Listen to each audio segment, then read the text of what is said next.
अस्सलाम वालेकुम। दोस्तों, कायनात को दिया गया महदूद वक्त जब खत्म होने लगेगा तो इसके साथ ही कुछ निशानियां जाहिर होने लगेंगी, यानी कयामत के करीब कुरान और हदीस के मुताबिक जो बड़ी निशानियां जाहिर होंगी। चैनल पर नए हैं, इनसे गुजारिश है कि चैनल को सब्सक्राइब कर लें और बेल आइकन को प्रेस कर दें ताकि मज़ीद वीडियोस आप तक बआसानी पहुंचती रहे। उनमें से एक का नाम याजूज माजूज भी है।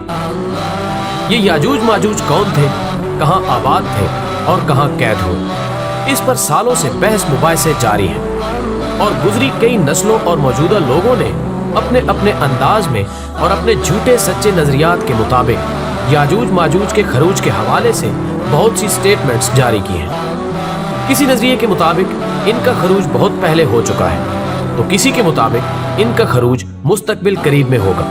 लेकिन सच क्या है और क्या हो सकता है, आए जरा इस पहलू पर रोशनी डालने की कोशिश करते हैं। तो दोस्तों, जमाना कदीम में ऐसी बहुत सी कौमें गुजरी हैं जो जुल्म और जाबरियत में अपनी मिसाल आप थी और उनकी ताकत और दहशत की बिना पर हर तरफ उनका ही सिक्का चलता था। ऐसी ही एक कौम याजूज माजूज की भी थी।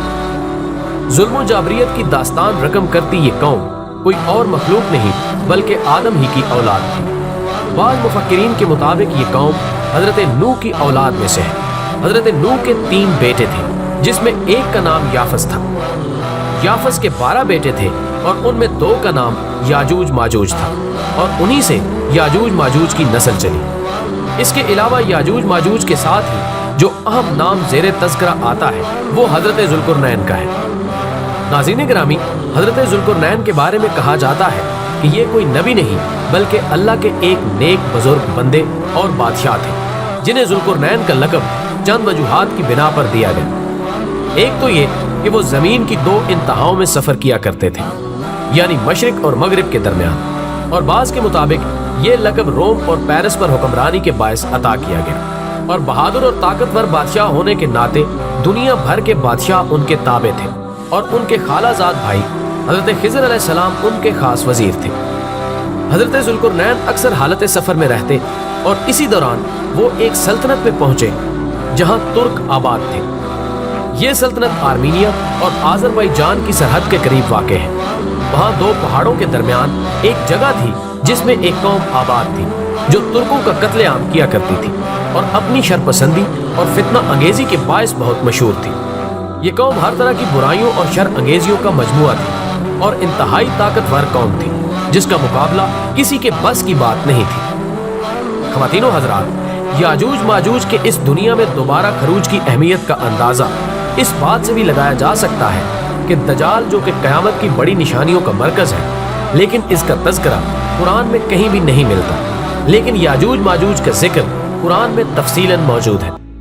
बहरहाल, तुर्क कौम ने इस कौम की जुल्म जाबरियत से तंग आकर हजरत ज़ुल्क़ुरनैन अलैहिस्सलाम से यह दरख्वास्त की कि वो इन 2 पहाड़ों के दरमियान रास्ता किसी तरह बंद कर दे तो हम आपको इसका मुआवजा देंगे, जिसका जिक्र कुरान पाक में यूं बयान हुआ है। और उन्होंने कहा, ऐ ज़ुल्क़ुरनैन, याजूज माजूज इस मुल्क के बड़े फसादी हैं, तो क्या हम आपके लिए खर्च का इंतज़ाम करें इस शर्त पर कि आप इनके और हमारे बीच एक दीवार खड़ी कर दें। लेकिन हज़रत ज़ुल्क़ुरनैन ने किसी भी किस्म के मुआवजे के बगैर महज अजर सवाब की नीयत से इस काम को करने की रजामंदी जाहिर कर दी और ये तय हुआ कि पहाड़ों के दरमियान रास्ते को एक मजबूत दीवार से बंद कर दिया जाए। चुनांचे उन्होंने तुर्कों से कहा कि वो मिलकर उनकी मदद करें। इस तरह बादशाह ने पहाड़ों के दरमियान लोहे के बड़े बड़े टुकड़े तरतीब से रख दिए और फिर कहा कि इन पर आग जलाओ। जब वो आग भड़क कर सुर्ख हुई तो उन पर पिघला हुआ तांबा डाला गया। इस तरह एक नाकाबिले तस्खीर दीवार सामने आई जो बिल्कुल किसी पहाड़ की मानंद लग रही थी। इस दीवार की बुलंदी के बायस याजूज माजूज के लिए इस पर चढ़ना मुश्किल हो गया और मजबूती के बायस इसे खोदना या सुराख करना भी नामुमकिन था। इस तरह ज़ुल्क़ुरनैन ने इस रास्ते को हमेशा के लिए बंद कर दिया और यूं ये कौम हमारी दुनिया से हमेशा हमेशा के लिए अलग हो गई और अब उनका अपना तर्ज जिंदगी और मुआशरती निज़ाम है। लेकिन इसके साथ वो इस दीवार को भी मुसलसल तोड़ने की कोशिश करते रहते हैं। नाज़रीन गिरामी, वो रोज इस दीवार को तोड़ने के इरादे से आते हैं और इसमें सुराख करने की कोशिश करते हैं, लेकिन जब दीवार में थोड़ा सुराख होने लगता है तो शाम हो जाती है। تو ان کا سردار ان کو واپس چلنے کا حکم دیتا ہے کہ چلو باقی کام کل کریں گے، اور اس طرح دوسرے دن تک وہ سوراخ خود ہی بند ہو جاتا ہے اور قیامت تک ان کی یہ کوشش جاری رہے گی۔ دوستو، وہ جگہ جہاں یاجوج ماجوج کو قید کیا گیا تھا، اس حوالے سے جغرافیات کے ماہرین اور تحقیق کرنے والوں کا یہ کہنا ہے کہ وہاں ایک سلطنت آباد تھی جس کا نام خزاری تھا۔ اس قوم کے حوالے سے ایک مشہور کتاب دی جیوز آف خزاری میں تفصیل سے بیان کیا گیا ہے اور کہا گیا ہے کہ یہ قوم اس قدر طاقتور تھی کہ اس وقت کی بڑی فوجیں بھی ان کا مقابلہ نہ کر سکی تھی۔ جب ان کے خروج کا وقت آئے گا تو ان کی زبان سے ایک لفظ خود بخود جاری ہو جائے گا جس کی توفیق اللہ نے تاحال ان سے چھین رکھی ہے، اور وہ لفظ ہے انشاءاللہ۔ جب وہ اس لفظ کو ادا کریں گے تو دیوار توڑنے میں کامیاب ہو جائیں گے اور ہر طرف ایک قہر برپا ہو جائے گا۔ یہ مخلوق خدا کو اپنی شرانگیزی اور فتنہ انگیزی کا نشانہ بنائیں گے۔ ان کی طاقت کا اندازہ اس بات سے بھی لگایا جا سکتا ہے کہ حضرت ذوالقرنین جو کہ ایک بہادر اور طاقتور بادشاہ تھے اور ان کی فوج بھی ان کا مقابلہ نہیں کر سکتی تھی، اس لیے ان کو دیوار کے پار قید کر لیا گیا۔ جب یہ قوم آزاد ہو جائے گی تو وہ تباہی مچاتے ہوئے نکل پڑے گی اور ان کا پہلا گروہ بحر تبریہ تک پہنچے گا اور اس جھیل کا سارا پانی پی جائے گا جو کہ فلسطین کے شمال میں واقع ہے اور فلسطین کی سب سے بڑی جھیل کہلاتی ہے۔ اسی طرح جب آخری گروہ پہنچے گا تو وہ حیران ہو کر کہے گا کہ یہاں کبھی پانی ہوا کرتا تھا۔ پھر یہ قوم ہر طرف فساد برپا کر دے گی اور اسی طرح ایک وقت آئے گا جب ساری زمین پر ان کا قبضہ ہو جائے گا، اور جب یہ قوم یروشلم کے پہاڑ پر پہنچے گی تو کہے گی اب تمام زمین پر ہمارا قبضہ ہے، اور آسمان کی طرف تیر برسائے گی اور وہ تیر خون آلود ہو کر واپس آئیں گے۔ اس وقت حضرت عیسیٰ علیہ السلام کا ظہور بھی ہو چکا ہوگا اور وہ دجال کو قتل کرنے کے بعد دنیا کا امن و امان واپس لوٹانے کی کوشش میں سرگرداں ہوں گے۔ ایسے میں دجال کی موت کے بعد انہیں حکم ہوگا کہ اے عیسیٰ، وہ قوم نکل پڑی ہے جس کی طاقت کا مقابلہ کسی کے بس میں نہیں ہے۔ آپ یا تو کوہ طور کی طرف نکل جائیں یا پھر قلعہ بند ہو جائیں، اور اس طرح حضرت عیسیٰ اپنے بے بس ساتھیوں سمیت ہر طرف سے یاجوج ماجوج کی یلغار میں آ جائیں گے اور اس خوفناک قوم کو شکست دینے میں ناکام ہو جائیں گے۔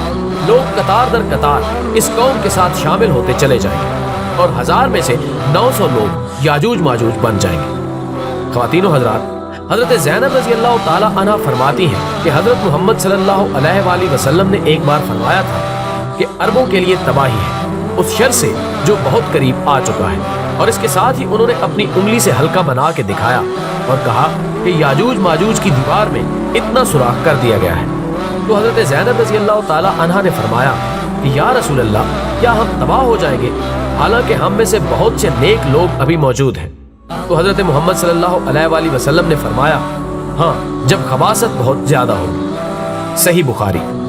دوستو، اس کے علاوہ قرآن مجید کی سورہ نساء میں یہ بیان کیا گیا ہے جس بستی کو ہم نے تباہ کر دیا تھا اس کے باشندوں پر پابندی ہے کہ وہ وہاں نہیں جا سکتے یہاں تک کہ یاجوج ماجوج نہ کھل جائیں اور وہ بلندیوں سے اترتے نظر آئیں گے۔ دوستو، یہاں جس بستی کے تباہ ہونے کے بارے میں بتایا گیا ہے وہ یروشلم میں ہے جو صدیوں پہلے تباہ ہو گئی تھی، لیکن آج کل بالکل اسی جگہ اسرائیل کی بستیاں آباد ہو چکی ہیں۔ لوگوں کا آنا جانا لگ گیا ہے جو کہ نہایت حیرانی کا باعث ہے، کیونکہ قرآن کے مطابق ایسا تبھی ممکن تھا جب وہاں یاجوج ماجوج نہ ہو، لیکن ہم یہ نہیں کہہ سکتے کہ یاجوج ماجوج کا خروج ہو چکا ہے، کیونکہ احادیث کے مطابق یاجوج ماجوج کا خروج دجال کی موت کے بعد ہوگا۔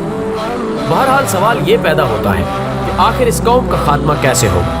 تو ناظرین گرامی، جب حضرت عیسیٰ علیہ السلام اور ان کی قومیں ان کو شکست دینے میں ناکام ہو جائیں گی اور وہ کوہ طور پر اس حالت میں ہوں گے کہ ان کے پاس تمام راشن اور کھانا پینا سب ختم ہو جائے گا، یعنی قحط پڑ جائے گا، اور وہ اللہ سے دعا کریں گے اور مدد کی درخواست کریں گے کہ ہمیں اس قوم کے شر سے بچا، چنانچہ ان کی دعا قبول کی جائے گی اور اللہ اس قوم کی گردنوں پر نقفہ نام کا ایک کیڑا مقرر کر دیں گے جو کہ عموماً بکریوں اور اونٹوں کی گردنوں پر ہوتا ہے، اور وہ ان کو ہلاک کر دے گا، اور یہ عالم ہوگا کہ ہر طرف ان کی لاشیں پڑی ہوں گی۔ پھر اللہ خاص قسم کے پرندوں کو مقرر کرے گا جن کی گردنیں اونٹوں کی طرح ہوں گی، اور وہ ان لاشوں کو اٹھا کر اس جگہ پر لے جائیں گے جہاں پر اللہ کا حکم ہوگا۔ پھر تیز بارش برسے گی جو ساری زمین کو صاف کر دے گی۔